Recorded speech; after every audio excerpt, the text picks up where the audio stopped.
नमस्कार. छायाज रेसिपीजमध्ये आज आपण गव्हाचं पीठ आणि मुगाची डाळ यापासून खूपच छान अशी रेसिपी बनवणार आहोत. चला तर लगेचच बनवायला सुरुवात करूया. तर इथे मी अर्धा कप गव्हाचं पीठ घेतलं आहे. यामध्ये आता चवीप्रमाणे मीठ घालायचं आहे. इथे मी पाव चमचा मीठ घातलं. यानंतर चवीप्रमाणे लाल तिखट घालायचं आहे. पाव चमचा हळद घातली आणि यानंतर इथे मी अर्धा चमचा ओवा हातावर कुस्करून घेतला आहे आणि मग घालायचं आहे. आता यामध्ये एक मोठा चमचा तेल घालायचं आहे. आता यामध्ये पाणी घालून हे पीठ आपल्याला मळून घ्यायचं आहे. आधी हे मिक्स करून घेऊया. आता यामध्ये पाणी घालायचं आहे. तर हे पीठ आपल्याला घट्ट असं मळून घ्यायचं आहे, त्यामुळे थोडं थोडं पाणी घाला, एकत्र पाणी घालू नका.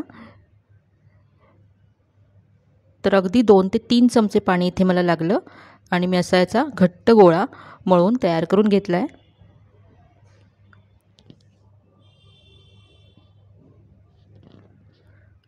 पीठ मळून तयार आहे.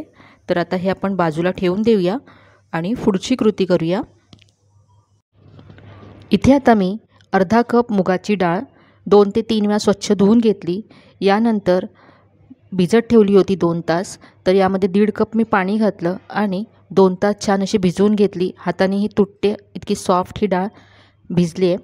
आता ही आपल्याला वाटून घ्यायची आहे. त्याच्यातलं सगळं पाणी काढून टाकायचं आणि डाळ मिक्सरच्या भांड्यामध्ये काढून घ्यायची आहे.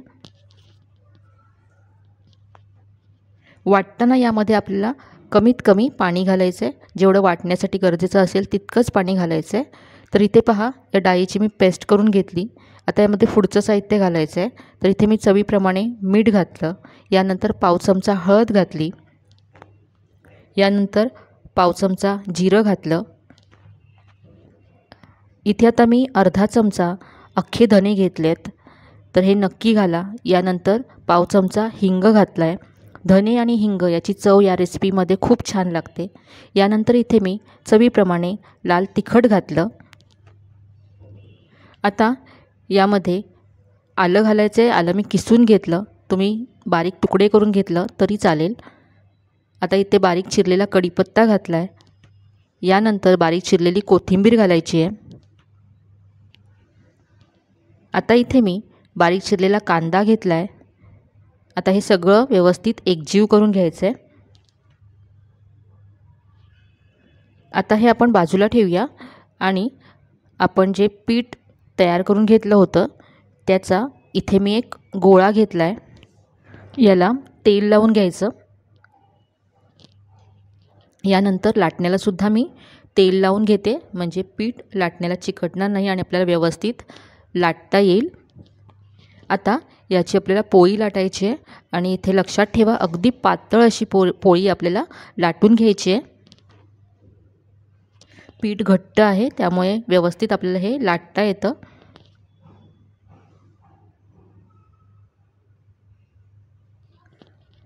तर पाहू शकता, याची अगदी पातळ अशी मी पोळी लाटून घेतले. पहा किती पातळ आहे. आता याच्या आपण छोट्या छोट्या पुऱ्या कट करून घेणार आहोत. इथे मी छोटी वाटी घेतली आहे. तुम्हाला हव्या त्या आकारामध्ये तुम्ही या पुऱ्या कट करू शकता. इथे मी छोट्या छोट्या करते, म्हणजे खायला किंवा सर्व करायला व्यवस्थित आपल्याला जमतं. एक एक पुरी आपल्याला एक एक बाईटमध्ये खाता येते. इथे आता मी सगळ्या पुऱ्या अशा कट करून घेतल्यात. जे एक्स्ट्राचं पीठ आहे ते काढून घेऊया. ते आपण पुन्हा लाटू.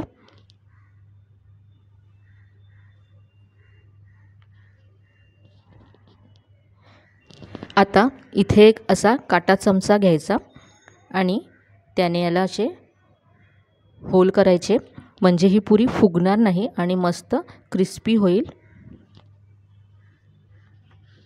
तर अशा सगळ्या पुऱ्यांना मी इथे पहा असे होल करून घेतलेत.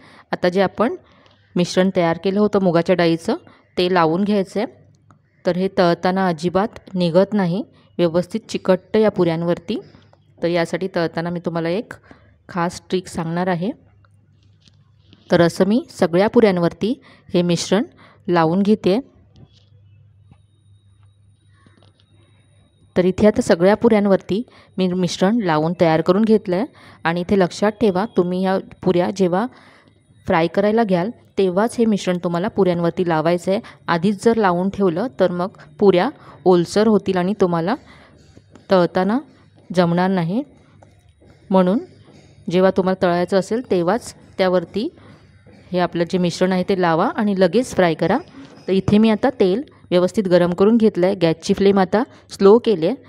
आता ही जी पुरी आहे आपली, तर ती तेलात सोडताना जी डाळीकडची बाजू आहे जिथे आपण हे मिश्रण लावलं आहे ती खालच्या बाजूला असायला हवी. अशा पद्धतीने तेलात सोडायचं आहे, म्हणजे डाळ अजिबात निघणार नाही.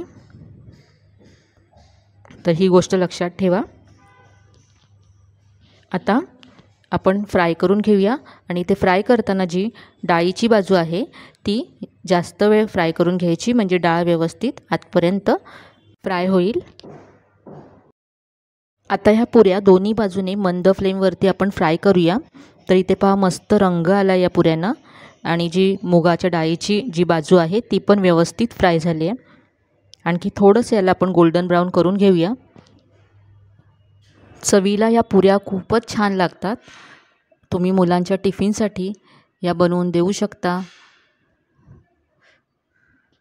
तर इथे पहा मस्त अशा फ्राय करून घेतल्यात. रंगसुद्धा मस्त आला आहे. काढून घेऊया. तेल याच्यातलं निथळून घेतलं आहे आणि या पुऱ्या मी काढून घेतल्यात. आणि आता अशाच उरलेल्या पुऱ्यासुद्धा आपण फ्राय करून घेऊया.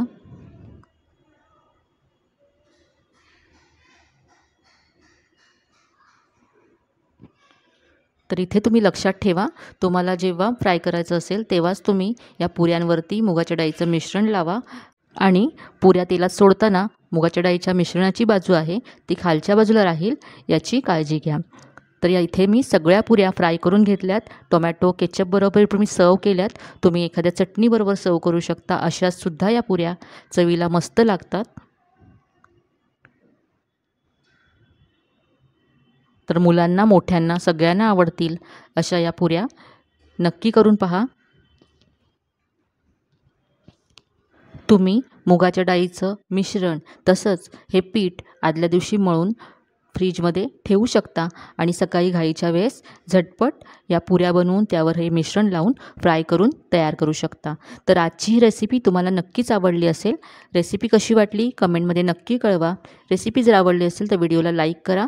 तुमच्या मित्रमैत्रिणींसोबत शेअर करायला विसरू नका. अशाच नवीन नवीन आणि छान छान रेसिपीज पाहण्यासाठी चॅनलला नक्की सबस्क्राईब करा. तर मग पुन्हा भेटूया अशाच छान छान आणि नवीन नवीन रेसिपीसह. तोपर्यंत धन्यवाद.